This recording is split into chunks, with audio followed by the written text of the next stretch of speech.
maneja, domina y plantea con enorme claridad, podríamos decir que en esta parte académica valdría la pena incursionar en mucho, y estoy seguro que eso es lo que a él le anima, en donde se encuentran los mejores 25 gobiernos en el mundo. Y encontraríamos que esos 25 mejores gobiernos en el mundo tienen un régimen parlamentario, 19 de ellos. Otros 3 o 4 son presidencialistas y 2 más autoritarios. Pero son buenos gobiernos, a final de cuentas, así es como se describen los mismos.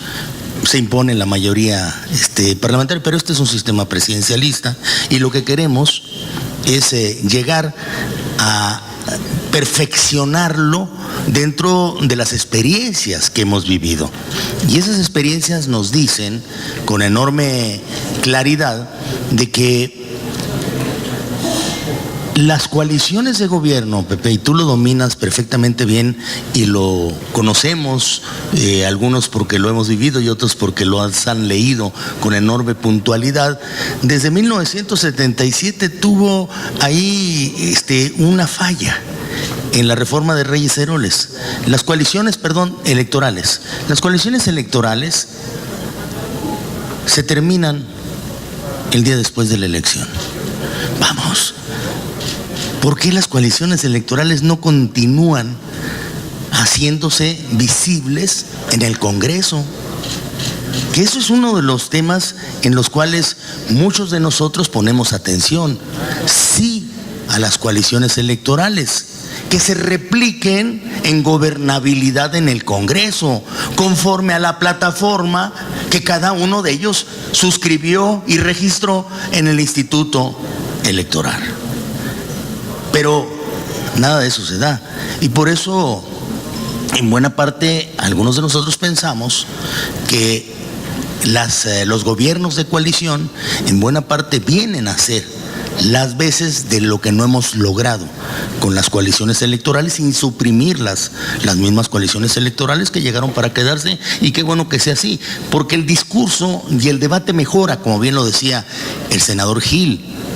Vamos, dentro de unos momentos, quizá con un auditorio tan instruido en la materia, pues algunos todavía estarán deseosos de ir a ver un tercer debate de adjetivos y descalificaciones que se dará en los Estados Unidos. Pepe me decía, yo ya quedé harto desde el segundo, no voy al tercero.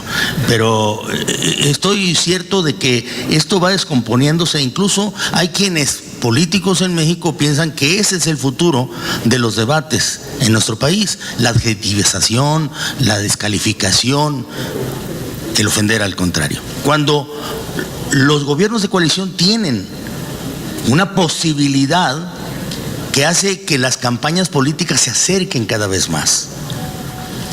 Pero aquí yo quisiera llegar al tema de, no se trata de disminuir al presidente de la República. Por cierto, las nuevas instituciones que bien se relatan aquí y que ustedes conocen, nunca las pensamos como para disminuir al presidente, sino para hacerlo acompañarse de instituciones democráticas viables y perdurables más allá del sexenio. Y por eso nacieron muchas de esas instituciones, en donde parece que el presidente dejó de llevar a cabo esas tareas administrativas y las pasó a las nuevas instituciones mexicanas. La verdad es que es un presidente mejor acompañado en estos momentos con esas instituciones que están madurando, y creo que hay muchas más que debemos de suscribir. Los gobiernos compartidos son los que vienen a atacar y a disminuir los gobiernos divididos. Ese es el punto. Y yo creo que aquí, en esta parte, debíamos de hacer un alto en el camino.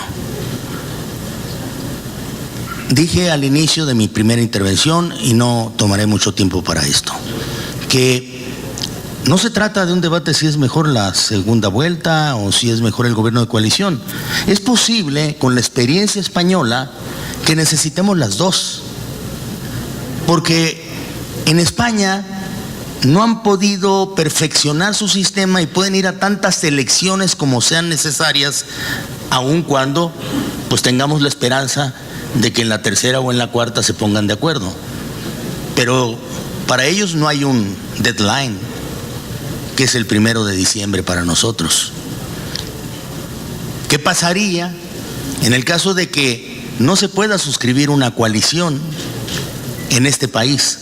Deberíamos de buscar entonces pues lo que pueda ser la salida de emergencia hacia la instalación en el 1 de diciembre del Poder Ejecutivo, quizá con una segunda vuelta electoral que nos permita una segunda vuelta coaligada, que permita no nada más a los dos partidos más importantes que estuvieron al final participar, sino a todos los demás, siempre y cuando se coaliguen con alguno de los dos candidatos. Y con esto vendríamos verdaderamente a acercarnos entre nosotros a eso que aquí en la mesa se definía como la búsqueda de acuerdos entre unos y otros para evitar las posiciones radicales en su momento. Y creo que ahora sí encontraríamos una ruta no directa hacia lo que puede ser la disminución de la pluralidad con una segunda vuelta electoral directa. Porque los partidos políticos, por más pequeños que parezcan, son importantes en el país. Lo recuerdo perfectamente bien, incluso de esa reforma del 77, inteligente reforma que encabezó el maestro Reyes Heroles, y que no fue ajeno al presidente de la República, López Portillo, en ese momento, en la que se le dio el registro al Partido Comunista y también se le dio el registro al sinarquismo,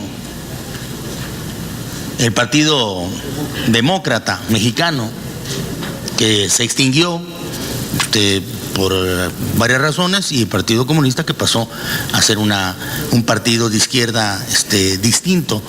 Pero en ese momento México vivió una forma de solución del grave problema que tenía incluso en la guerrilla. La guerrilla no se extinguió cuando se le combatió y se le liquidó, sino cuando se le metió.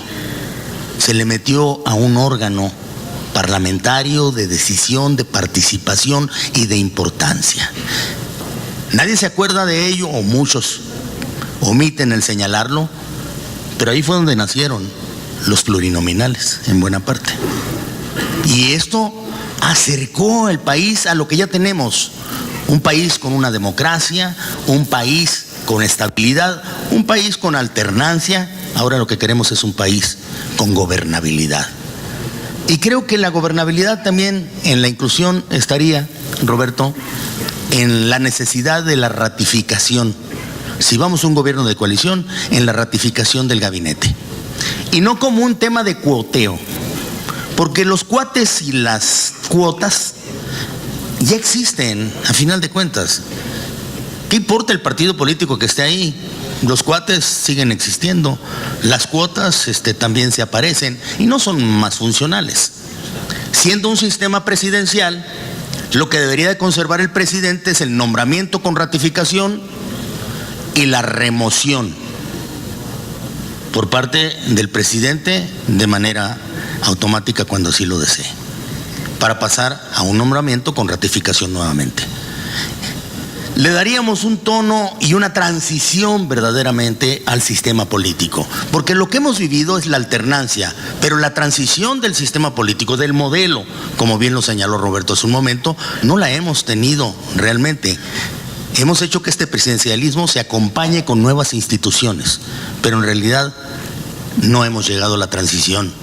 Y creo que esa es una tarea que buena parte de aquellos que nos hemos dedicado a que las cosas pasen en este país, lo podemos obsequiar.